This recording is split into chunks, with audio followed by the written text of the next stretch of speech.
jour, le Moyen-Orient sombre un peu plus dans la violence et le chaos.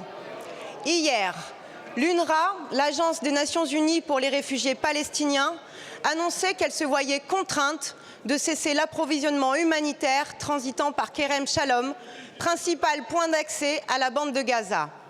Voilà les sinistres conséquences de la loi israélienne d'octobre dernier qui empêche l'agence de remplir sa mission humanitaire.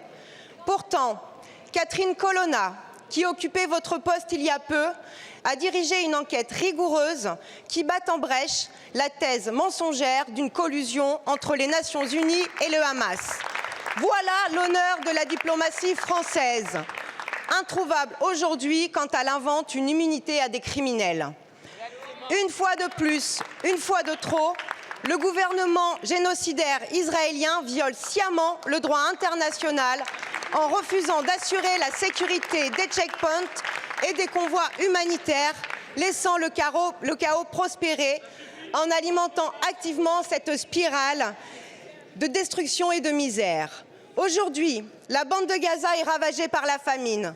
Le secrétaire général de l'ONU annonce que celle-ci compte désormais le plus grand nombre d'enfants amputés par habitant au monde, souvent opérés sans anesthésie.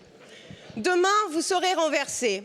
C'est donc à l'ensemble des députés du socle commun que je m'adresse. Combien de temps encore laisserez-vous prospérer cette entreprise de destruction méthodique d'un peuple, d'une culture et d'un territoire ? Combien de temps encore accompagnerez-vous le déluge de mensonges et de désinformation qui vise à dissimuler les crimes qui sont commis au sein des territoires palestiniens ? Quand la France parlera-t-elle enfin d'une seule voix en s'engageant à appliquer les mandats de la Cour pénale internationale à l'encontre notamment de Benyamin Netanyahou ?